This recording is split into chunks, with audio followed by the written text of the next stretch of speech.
అమరావతి ఈనాడు విలేకరి పరమేశ్వరరావుపై వైసీపీ నేతలు దాడి చేశారు. ఇక అమరావతి మండలం మల్లాది ఇసుక రీచ్ వద్ద దాడి ఘటన.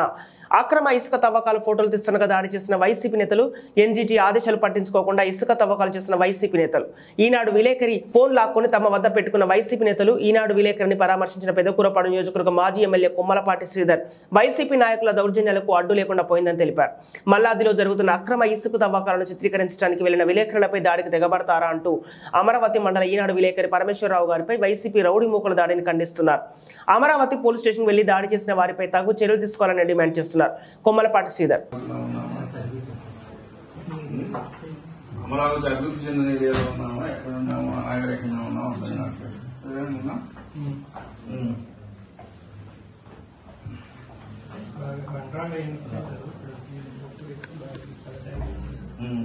ఒకసారి ఎక్స్ప్లెయిన్ పేరు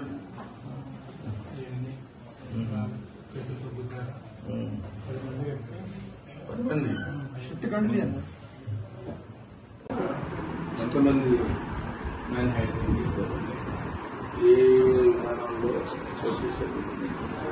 క్లియరెన్స్ తీసుకోవాలి చెప్పండి. డాక్టర్ గారు రికార్డ్ చేస్తారు. అంటే మేము లేదు సార్, మేము ఉన్నడితే మేము అమరాల్లో ఉన్నాం, మాకు ఫోన్ చేసేట్టు మేము వెళ్ళేవాళ్ళం. కాకపోతే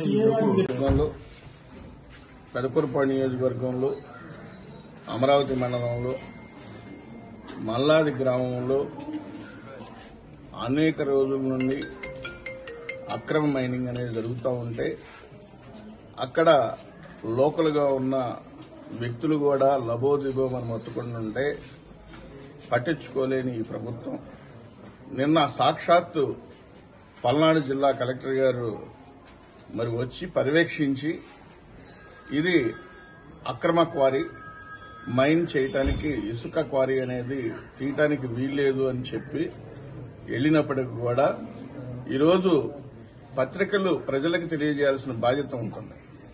దాంట్లో భాగంగా ఈరోజు ఈనాడు పేపర్కు సంబంధించి అదే వాళ్ళ మిత్రులు కూడా మాట్లాడుకొని ఈనాడుకు సంబంధించి మరి వెళ్లి మరి నిన్న కలెక్టర్ గారు చెప్పారు కదా, ఈరోజు అక్రమంగా ఎందుకు మైన్ చేస్తున్నారనేది ప్రశ్నిస్తే ఫొటోస్ తీస్తుంటే దాన్ని ఒక మాటలో చెప్పాలంటే భయాందోళన కలిగించే విధంగా 12:30కి వెళ్లిన వ్యక్తిని 1:15 నిమిషాల వరకు మ్యాన్ హ్యాండింగ్ చేయడం అనేది ఒక మాటలో చెప్పాలంటే కుర్రోడు కాబట్టి మరి ఏదో విధంగా పెకిలించుకొని బయటపడటం జరిగింది. రాళ్లతోటి దాడి చేశారు. అదేవిధంగా అవసరమైతే చెట్టు కట్టేయాలనే ఒక ఆలోచన కూడా ప్లాన్ చేయాల్సిన పరిస్థితి, ఫోన్ లాక్కోవాల్సిన పరిస్థితి. అంటే ప్రజాస్వామ్యం ఎడిపోతుంది. ప్రజాస్వామ్యంగా తీసి పక్కన పడేసే సాక్షాత్తు ఒక డిస్ట్రిక్ట్ మ్యాజిస్ట్రేట్ ఒక కలెక్టర్ వచ్చి చెప్పిన తర్వాత మరి అదే చెప్పిన ఆజ్ఞలను కూడా ఉల్లంఘించి మళ్లీ ఏదో వీళ్ళ తాతగారు జాగిరి అన్నట్టు మరి ఈరోజు 30 లారీలు ఉన్నాయంట, 30 లారీలకి ఇసుకుపోయాలంట, పోసిగానే ఆపే పరిస్థితి ఇక్కడ మండల తహసీల్దార్ గారు కానివ్వండి, అక్కడ ఉన్న లోకల్ విఆర్ఓ గారు కానివ్వండి, మరి ఏం చేస్తున్నారు అంటే చూస్తూ ఉన్నారా? మరి ఏదన్నా ఉంటే మాటలు చెప్పాలంటే గులాంగిరి చేస్తున్నారా? వాటాల గురించి ఆలోచిస్తున్నారా? ఏమనాలి అంటే ఆ కుర్రవాడు మరి ఏదైనా జరగడానికి జరిగితే ఆ కుర్రవాడు కుటుంబం ఏమైపోతుంది? అసలు జర్నలిస్టులు సంబంధించిన అంశాల్లో బాధ్యత కలిగిన వ్యక్తులుగా మరి ఉన్న వ్యక్తులు రేపొద్దున ఇటువంటి ఏం చేయాలన్నా గానీ మరి ప్రజలకి తెలియజేయాల్సిన అంశాలు ఏదైనా ఉంటే భయపడుతుంటారు. నేను అనేది ఒకటే, డిపార్ట్మెంట్ వాళ్ళకి కూడా నేను ఒకటే చెప్తున్నాను, పోలీస్ డిపార్ట్మెంట్ వాళ్ళని వెంటనే అరెస్ట్ చేయండి, తగిన సెక్షన్ ని వేసే విధంగా ప్లాన్ చేయండి. అదేవిధంగా ఈ పెదకూరపాడు నియోజకవర్గంలో అక్రమ మైనింగ్ ఏది జరిగినప్పుడు కూడా అందరూ అలర్ట్ అయ్యి వీటన్నిటినీ ఖండించాల్సిన బాధ్యత కూడా. నేనైతే ఈ విషయంలో చాలా బాధాకరంగా కనబడతా ఉంది. ఈ రోజు ఇంకా ఎలక్షన్స్ కూడా కొద్ది రోజుల్లోనే ఉన్నాయి.